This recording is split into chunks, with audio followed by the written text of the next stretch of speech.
we're nearing the end of Halloween Horror Nights.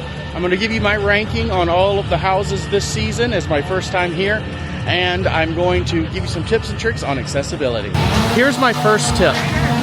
If you can, bring noise-canceling headphones, because sometimes the music, and especially the show, are extremely loud. You can still hear what's going on, even with the noise-canceling headphones, but they really help kind of mild it out a little bit.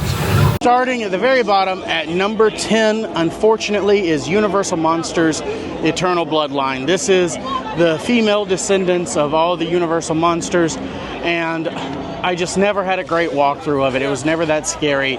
A lot of times too many actors were missing. It was not an easy to follow one, and that's why even though it's monsters, it often has a very low wait time, which means I've done it a lot and still never had a great walkthrough of it. Make sure to stop into Diagon Alley.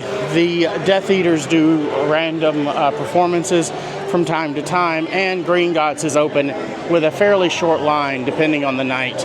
Which actually leads me to another tip. Make sure to come, the earlier in the season you can come, the less crowded it is by far, especially on a weeknight. You can actually, there was a lot of space and less crowds here. As we've gotten closer to Halloween, it gets quite crazy, and you start getting pretty claustrophobic at times if you're, well, I do.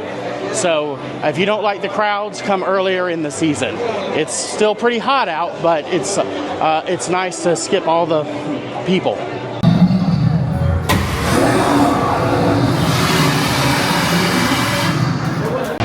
Number 9 for me, Triplets of Terror. I just did not think this one was as good. It's an original house. It was fine in that aspect, but the story, if you listen to the podcast, was really good, but if just walking through it, it didn't make a ton of sense. Make sure to spend a little bit of time in the scare zones, because some of the actors, especially on the stage areas, will put on different shows, and you also specifically have the icons will do shows as well at different times. I got that. This season, there were 2 icons, and both of them had their own little area to hang out in and do little shows.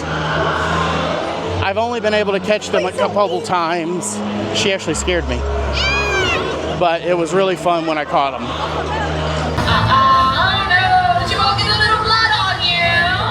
Number 8 is going to be Major Sweets Candy Factory, which is over here at Fast and the Furious. It had some nice effects with the storyline, was pretty fun. It's a bunch of kids that have started eating all the candy and it's turned them crazy.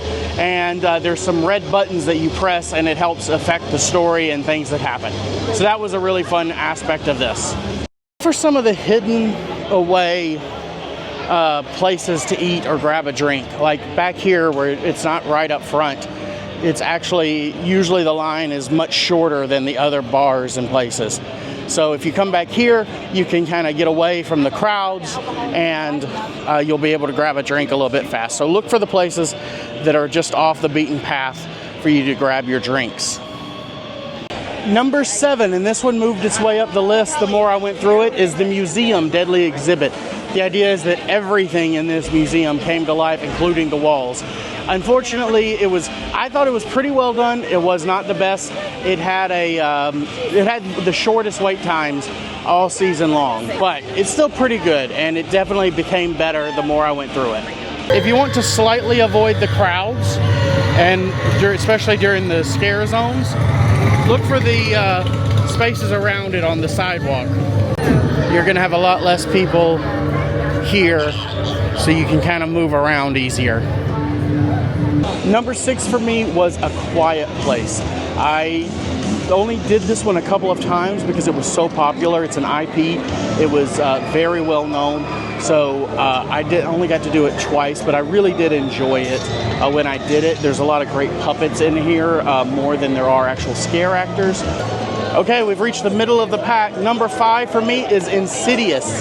Now, it's not middle of the pack scare-wise. It is by far the scariest one here. I really was terrified every time I went through it. There's a lot of like triple jump scares, some really cool ways they scare you that you're not expecting. This was well done on the scare factor. I don't think it was as well done on the storytelling, but again, I don't know the IP as much as others do. At the end of the season, they start putting everything on sale before Halloween. We're about 5 days out now. It's a Sunday before Halloween is on Thursday, and everything is already 50% off, so they can get rid of what's left, and a lot is left.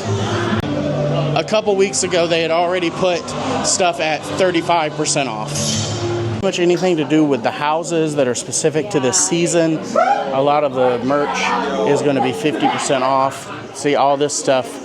Now, if you got specific sizes, now they don't even really go that big in sizes. You might want to get those early in the season. But everything else, all this stuff is now 50% off. I'm going to wait until after Halloween to see what's left and see what kind of deals I can get, because it may go even lower. But this is so cool. I'm the kind of person that's good with buying everything and then wearing it next season. But I will also point out the Chucky popcorn buckets, which they still have a ton left. I was worried this one might sell out, but there's still a lot left. By the way, they are voice activated. Hey, Chucky. They're now $20.99. My number 4 is Goblins Feast, and this one is going to surprise people because it did have a low wait time, so it wasn't as popular, and it was a original house, but it was campy and fun, and it really worked its way up. The more I went through it, the more I enjoyed this one. It's just hilarious to me with all the voices, and just the whole storyline is great. Here's another tip. When you come back here for these two, there's going to generally be 2 houses back here. Try to plan to do both of them at the same time because it is a very long walk. I also recommend coming at the end of the night to do these because the wait time will be less. No matter how popular the houses are, the wait time goes down. And that's actually my biggest tip, is stay until the end. This event goes until 2 a.m., at least this season. I think it generally does. And the last hour and a half, especially the last hour, almost every house you can walk on is 10 minutes or less. For at least many of the lower level ones, like A Quiet Place and others, maybe not, but some of the original IP, save those for the last, and you will definitely get through a lot of them.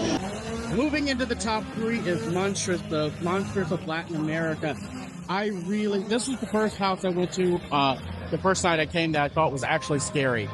It was really, the monsters are great, the cultural aspects of it are great. I've heard it's been done before over in California. I don't know how to compare them, but I really enjoyed this one. There's a giant puppet in this one that I thought was really cool, and I like the way they did this one a lot. And it's got art, culture, storytelling, the scares. I think it's a good culmination of all of those, so it ends up at number 3 for me.